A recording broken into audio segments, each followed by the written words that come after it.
Assalamualaikum warahmatullahi wabarakatuh. Selamat siang, salam sejahtera untuk kita semua, salam sehat. Bapak Ibu yang saya hormati, Pak Kalam, Anugraha, dan teman-teman dari akademik dan kemahasiswaan, Wani, Mbak Maya, dan teman-teman yang lain. Tadi kita sudah mendengar terutama tentang apa itu haki dan juga terutama paten. Nah, urutan berikutnya, kalau kita mengikuti state-nya belum gitu ya. Sekarang kita bicara tentang untuk apa, ya, atau kita menggali 4W1H gitu ya. Kita bicara apa, dan walaupun tadi juga tidak sekadar apa, tapi juga penjelasan yang komprehensif. Yang kedua, ini kita bicara untuk apa, ya. Untuk apa, haki, paten, dalam hal ini diberi judul invensi dan inovasi. Ya, kemudian nanti yang ketiga kita bicara bagaimana, ya, jadi tingkat kesulitan berikutnya, tahapan pengetahuan berikutnya, atau kemampuan berikutnya. Bapak Ibu yang saya hormati, tadi sudah dijelaskan bahwa selama ini kita tahu, dan Pak Kalam tadi sudah menyampaikan, kalau dosen mestinya ya sudah tahu, dan semoga sekarang setelah dijelaskan tahu bahwa tidak semua haki itu paten. Ya. Selama ini banyak kita dengar bahwa sedikit-sedikit paten, sedikit-sedikit paten, gitu. Padahal belum tentu ya. Ada 6 jenis rezim haki tadi. Dari 2 rezim tadi ada 6. Kemudian ada 1 lagi yang di bawah Kementerian Pertanian, yaitu varietas tanaman. Ada 7 jadinya rezim haki. Dan dengan demikian kita setelah ini sudah tidak lagi mengatakan semua itu paten, ya. Termasuk yang baru saja agak heboh gitu ya tentang Merdeka Belajar, bahwa itu patennya orang gitu ya. Padahal apa hubungannya itu Merdeka Belajar dengan paten? Nah, itu sebenarnya merek ya, jadi jenis haki yang lain. Nah, terkait dengan merek cuman juga ya sangat penting Bapak Ibu. Saya mengingatkan tadi saya mendengarkan Pak Kalem belum mengingatkan bahwa logo perguruan tinggi kita itu juga Bapak Ibu harus daftarkan ya. Jadi sebenarnya sejak lama kita ada yang namanya paten troll, atau mungkin haki troll, atau IPA troll, atau mungkin bahkan merek troll ya. Artinya banyak orang yang nanti suatu saat akan mengklaim ya. Jadi kalau merek logo perguruan tinggi Bapak Ibu tidak didaftarkan segera, kalau ada orang nanti mendaftarkan duluan, Bapak Ibu nanti akan diklaim. Bapak Ibu tidak berhak dan tidak mempunyai perlindungan terhadap logo dan merek nama perguruan tinggi Bapak Ibu. Merek yang di dalamnya ada logo dan juga nama. Ini saya mengingatkan kembali, saya tidak tahu mungkin nanti di pooling saja Mbak Maya juga, apakah perguruan tinggi sudah mendaftarkan merek perguruan tingginya, logo dan namanya itu, karena itu penting juga. Nah itu antara lain juga mengapa kita harus belajar haki dan haki terutama, dan apa yang ada di dalam. Bapak Ibu, ini sekilas untuk flashback. Ini ada dari Renstra periode yang lalu, tapi karena relevan dengan topik ini ya saya angkat lagi bahwa the ultimate meaning atau makom tertinggi dari perguruan tinggi itu sebenarnya juga identik dengan invensi dan inovasi. Jadi memang contohnya memang terlalu di awang-awang ya. Jadi semua perguruan tinggi besar, 100 besar dunia, Harvard, MIT itu semuanya hidup dari royalti, dari paten yang dihasilkan oleh sivitas akademikanya. Jadi itulah yang nanti menjadi ultimate meaning dari kita. Kalau kita mungkin sekarang baru di tahapan kedua ya, baru bicara paten, baru bicara citasi, publikasi, dan nanti kita harus terus ya, dan program ini, kegiatan ini upaya ke arah sana ya. Jadi bagaimana paten itu sudah nanti mulai kita nanti ada di belakang paparan terkait dengan TKT dan juga Katsinop. Bagaimana agar paten itu tidak berhenti di paten. Ya. Jadi kita tahu Pak Prapto juga sangat paham kalau ada MOU tidur itu paten tidur juga banyak. Ya. Jadi berhenti di paten, berhenti di KUM karena 40 lumayan gitu ya. Tapi tidak dilanjutkan dan memang karena banyak hal yang harus dilewati sebelum paten itu bisa komersial. Jadi bisa mendapatkan royalti dan kemudian dan seterusnya.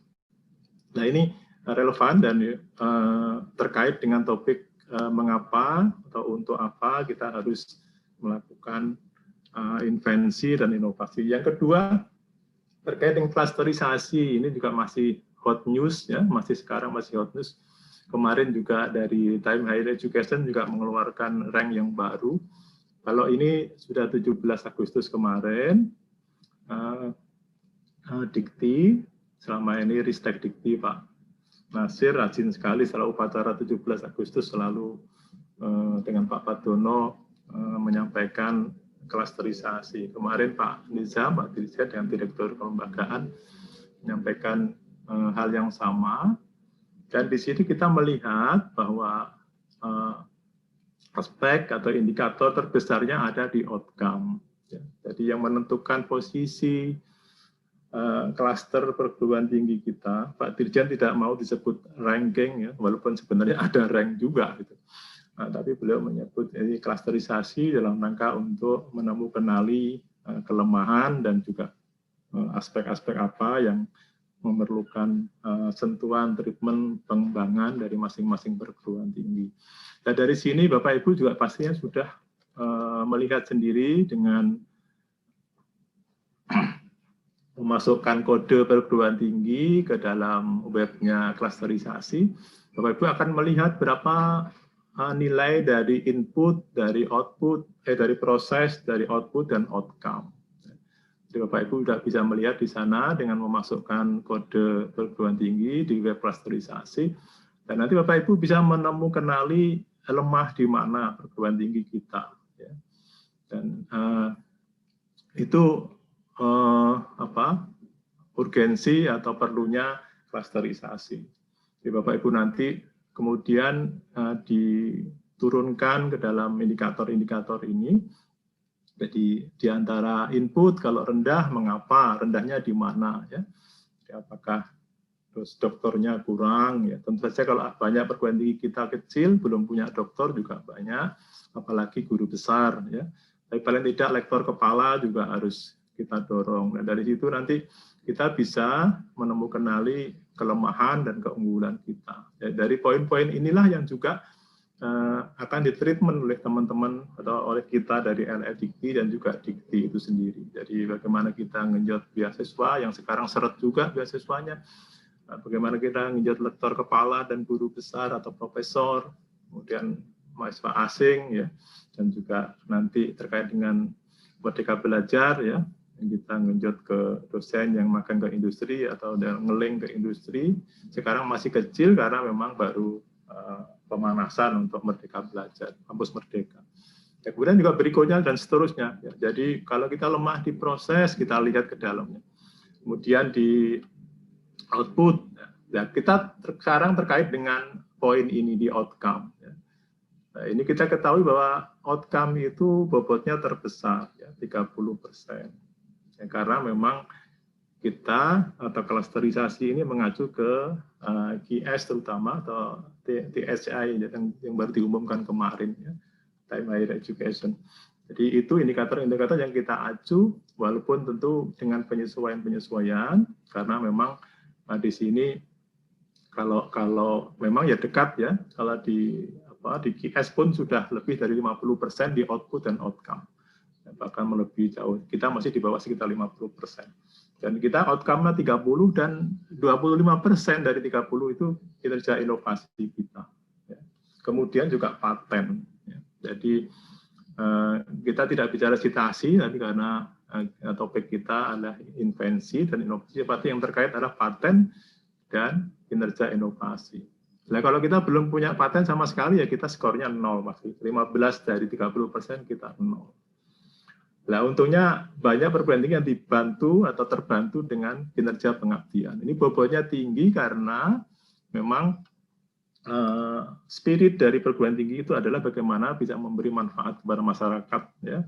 Kalau tidak melalui komersialisasi paten, ya langsung ya melalui invensi atau kegiatan-kegiatan yang memang memberi manfaat kepada perguruan tinggi. Jadi ini yang manfaat atau tujuan perlunya invensi dan inovasi bagi perguruan tinggi kita. Nah, ini saya memberikan bukti bahwa begitu pengaruh signifikan terhadap outcome ini terhadap rank, terhadap klaster perguruan tinggi. Kita melihat, mohon maaf saya beri contoh 2 saja, karena semakin banyak nanti malah mengundang sesuatu hal yang khawatir ada dampak yang kurang baik. Tapi kita ambil positifnya, karena kemarin kita lihat ketika Sinta men-share 500 peneliti, kemudian dari lembaga Nederland dari Belanda menyiarkan juga banyak dari UKWM yang masuk, maka dia langsung melonjak. Ya. Jadi dia melonjak. Dia langsung dari 72 ke 52 tempat. Dan ini penyokong terbesar adalah outcome. Ya. Outcome artinya inovasi dan juga paten. Ya. Jadi ini skornya ini. Ini yang sedikit buktinya. Kemudian yang lebih, harusnya saya balik ini ya, ini duluan, lupa lagi. Kemudian untuk apa kita melakukan invensi dan inovasi berikutnya adalah kontribusi perguruan tinggi atau kita kepada daya saing bangsa. Jadi Bapak Ibu setiap tahun World Economic Forum yang di Davos, yang bersidang setiap Januari kalau masa normal, itu mengeluarkan rank daya saing semua negara yang terdaftar. Rata-rata 138 sampai 142 negara yang tercatat yang mengikuti peringkat ini. Dan kita fluktuatif, ya, fluktuatif. Posisi kita fluktuatif, yang tertinggi pernah 30, ini yang tertinggi sebenarnya. Jadi tidak menetap, ya naik turun. Nah, salah satu yang penyokong yang cukup besar dari daya saing ini adalah pilar ke-11 dan 12.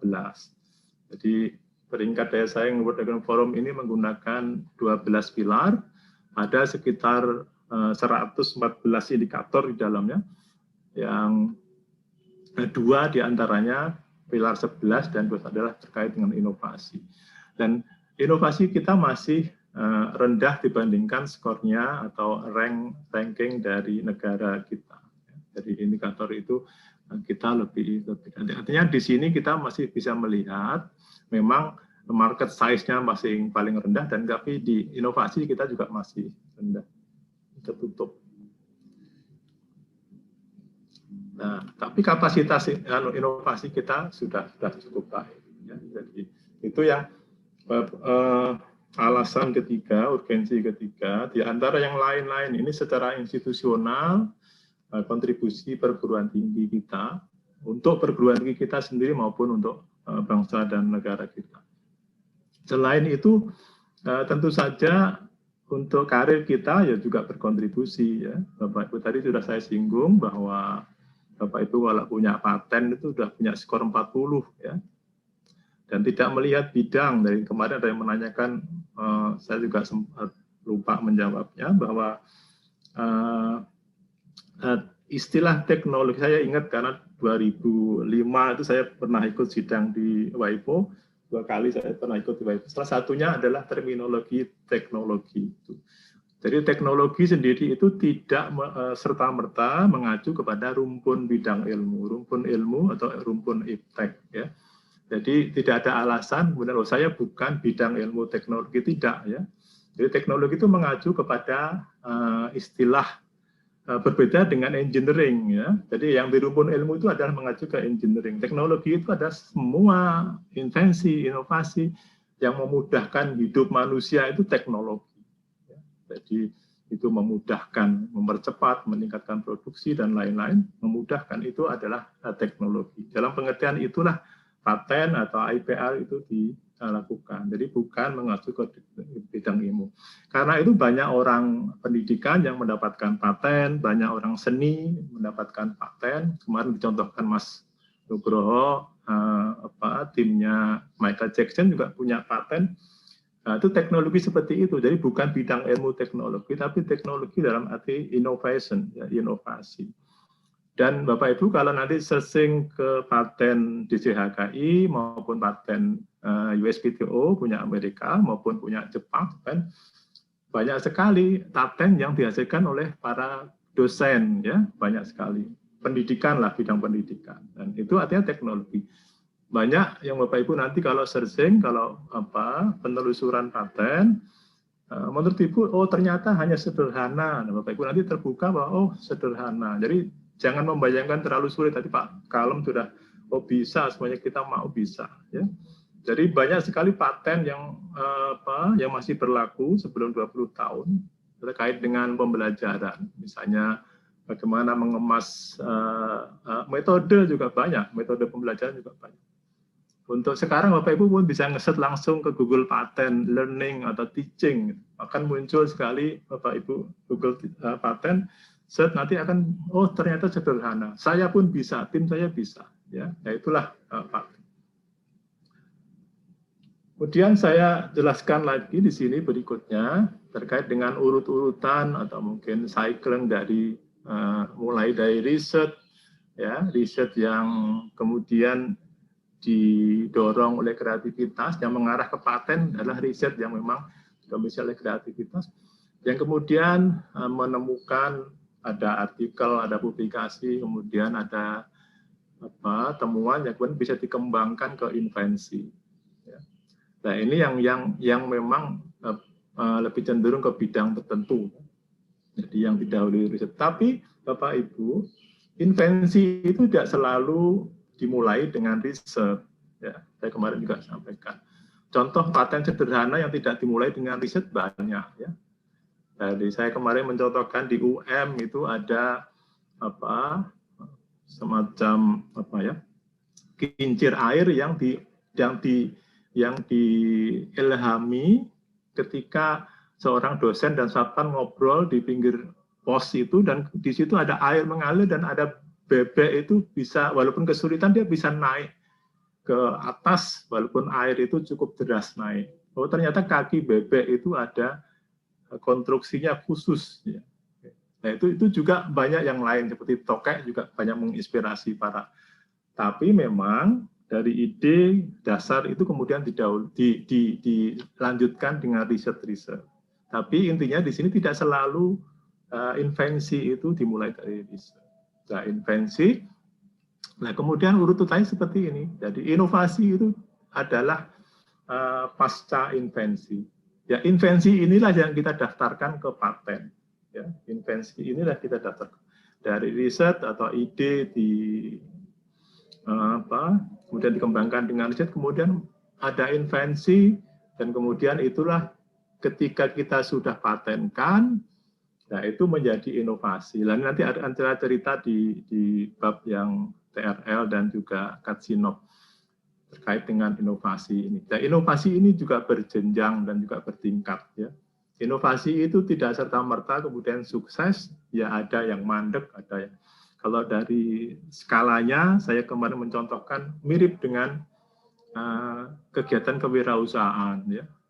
100 yang diundang sosialisasi, yang bikin bisnis plan 30%. Dari 30 tadi yang lolos evaluasi oleh tim 30% dari 30%. Dari 30%, 30%-nya lagi yang kemudian bisa menjalankan bisnisnya. Kemudian yang sukses juga 30% dari 30, dan seterusnya. Kurang lebih seperti itu. Di inovasi, tadi Pak Kalem juga sudah menyinggung bahwa itu ada, makanya ada Katsinov itu sebenarnya adalah tools untuk untuk terus melakukan evaluasi terhadap inovasi kita agar nanti bisa ke pasar dengan lebih baik. Dan orang sering menyebut inovasi kalau sudah besar menjadi teknologi. Tadi saya katakan bahwa teknologi di sini tidak serta-merta, tidak melulu mengarah kepada rumpun iptek yang ada di undang-undang atau di yang lebih ke arah engineering. Jadi berbeda antara engineering dan teknologi. Nah ini Bapak Ibu, semoga Bapak Ibu nanti sempat membaca pertama Undang-Undang Sinasiptek, kemudian juga Permendistek yang 19. Di sini dijelaskan tentang bagaimana memanage inovasi di perguruan tinggi. Jadi kalau di sini sudah proses internal di perguruan tinggi, kemudian ada invensi, ya ini baru masuk ke sini. Ya. Jadi masuk sini, kalau di layer ini lebih banyak proses di perguruan tinggi, apakah nanti kita akan teruskan dengan paten komersial sampai hilirisasi, atau kemudian kita akan terjunkan langsung ke daerah atau ke masyarakat langsung, ada banyak pilihan. Ada banyak pilihan. Kalau tadi disebut TTG, biasanya TTG itu langsung ke sini, dan kalau lebih advance dia bisa langsung ke kanan ke sini. Nah, tadi juga sudah ditanyakan, saya punya mesin untuk tenun, nah itu juga mudah untuk men-searching. Ya, Bapak Ibu bisa tadi langsung aja Google Paten, atau Google Paten juga bisa di khusus Indonesia juga bisa, tapi lebih pas lagi di penelusuran di DJHKI. Nanti Pak Nugroho akan menyampaikan juga. Nah, di situ kita bisa melihat, oh ternyata sudah ada. Masa kemarin maka saya cerita dosen ada yang menyembunyikan temuannya, takut ditiru, ya, ibaratnya pokoknya, oh ya, istilahnya apa-apa dikeloni terus, diungkep terus, jangan sampai orang lain tahu. Tapi begitu dia ikut BIMTEK drafting paten, diajari penelusuran, ternyata temuannya sudah sebelum Masehi sudah ada. Itu guyonannya. Tapi intinya ternyata banyak sekali. Itu mengapa pentingnya kita melakukan penelusuran paten. Ya. Sehingga kita nggak mengulang-ulang lagi. Kita merasa temuan kita advance, tapi ternyata di paten sudah kadaluarsa juga banyak. Ya, sudah 20 tahun yang lalu. Oke, berikutnya ini yang tadi saya singgung Bapak Ibu. Jadi kalau ingin inovasi kita sukses, ya, memang tidak mudah, ya, karena tahapan itu luar biasa.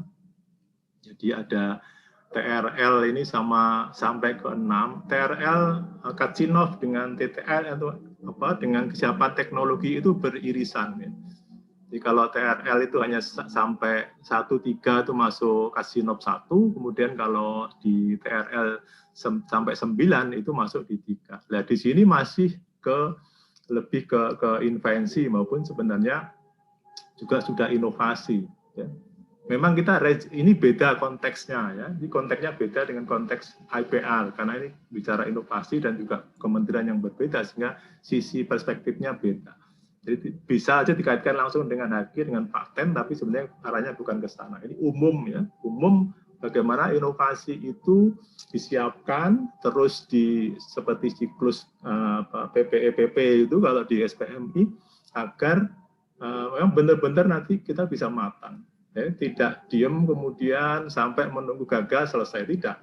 Semua proses ini ada, kalau di pembelajaran ada tes formatif, tes evaluasi semua, dan sampai nanti ada PDCA, ya, ada PPEPG, nah, mirip itu, kemudian sampai nanti bisa berhasil di pasar.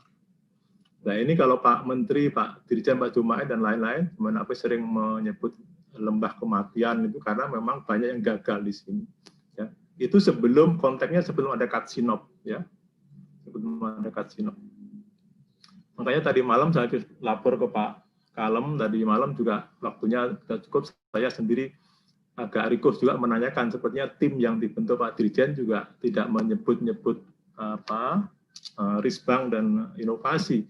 Mereka malah mau bikin sistem baru untuk menginventarisir inovasi, padahal di Simanis itu sudah lengkap sekali.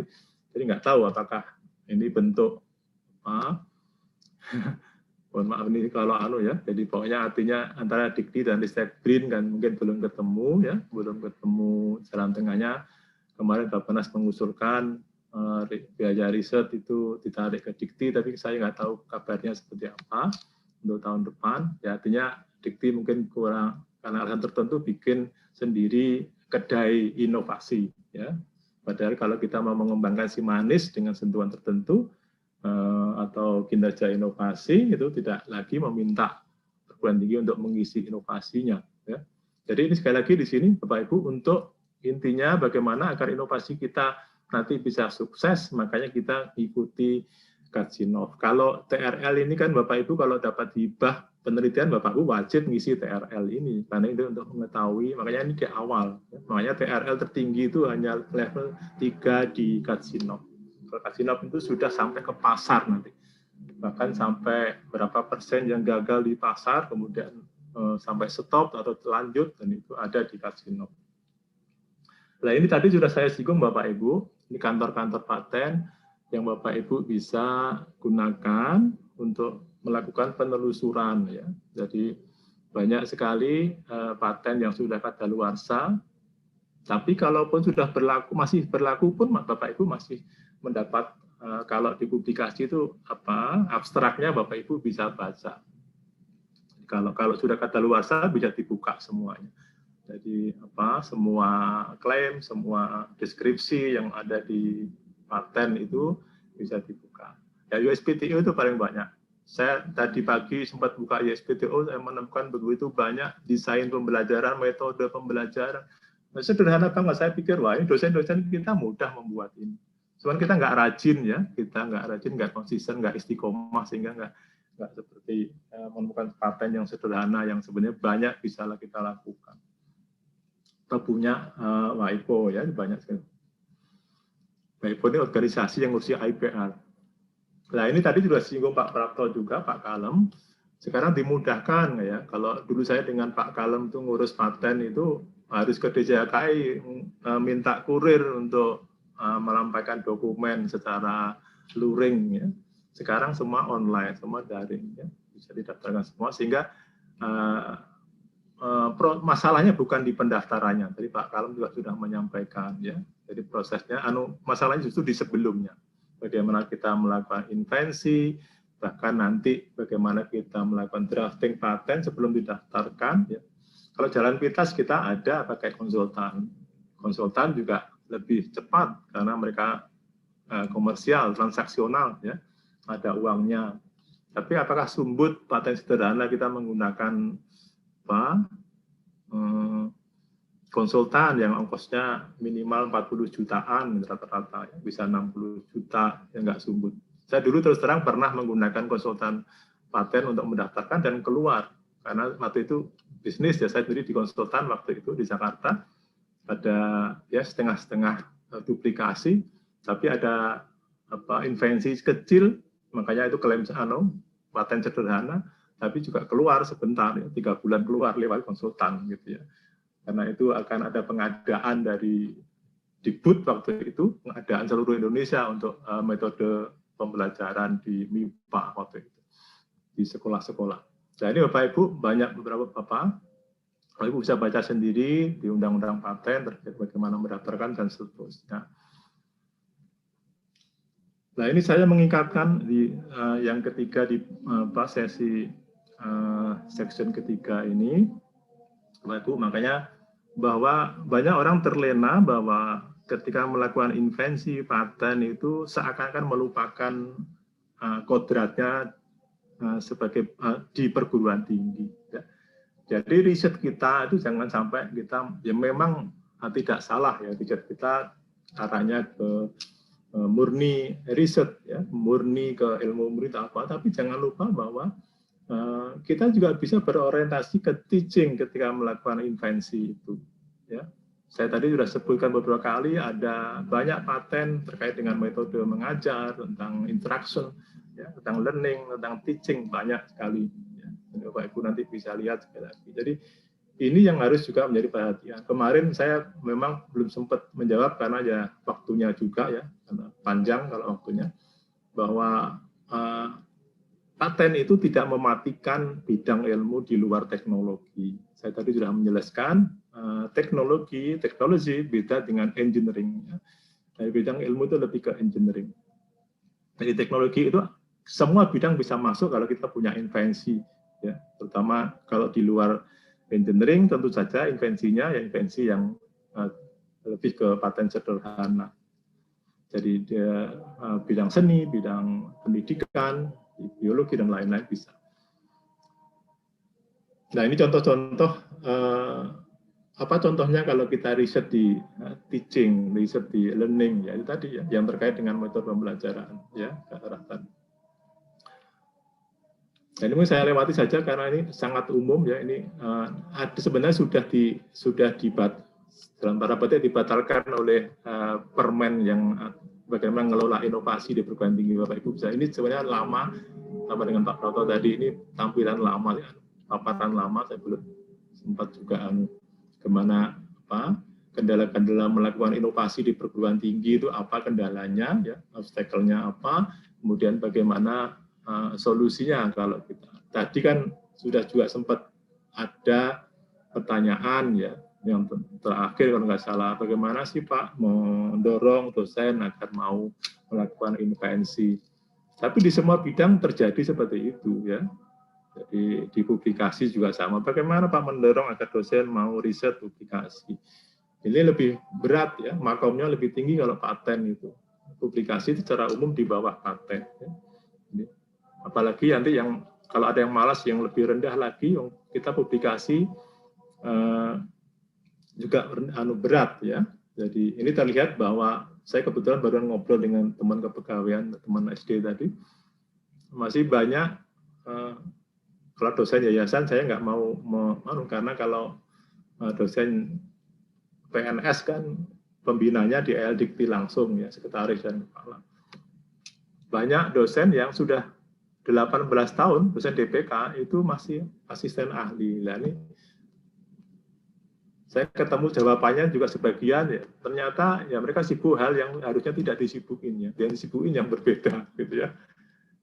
Banyak yang terkait dengan politis ya, itu ya gimana, kayaknya terlantar karirnya ya. 18 tahun asisten ahli. Jadi padahal tridharmanya tapi nggak tahu tridharmanya penuh juga ya. Oke Bapak Ibu, terima kasih. Ini saya tahu Bapak Ibu kalau sudah rajin di bicara invensi pasti tahu Jack Ma ini. Tadi Pak Kepala sudah nyinggung Bill Gates ya. Tadi kemarin saya juga sudah sampaikan itu rekaman Pak Kepala beberapa tahun yang 2003 sekian. Sekarang kekayaan Bill Gates itu sudah 152 miliar dolar ya. Jadi sudah 1.740-an triliun ya. Itu jauh lebih besar dari APBN kita. Dan itu 60%-nya dari saham dan sisanya dari paten. Dia sendiri punya sekitar 20-an ribu paten. Tidak hanya copyright tapi paten, karena dia juga produksi hardware, tidak hanya software ya. Jadi banyak juga terjadi nanti belum liku-liku terkait dengan jual beli untuk mengamankan merger dan lain-lain terkait dengan bahwa basisnya adalah mengamankan paten. Mengapa Google membeli Motorola sekian, itu sebenarnya mengamankan paten, bukan nilai-nilai komersial secara keuangan, tapi paten. Terima kasih Mbak Maya. Saya boleh nanti pandai saja, karena biasanya nggak ada pertanyaan untuk saya. Terima kasih. Assalamualaikum warahmatullahi wabarakatuh.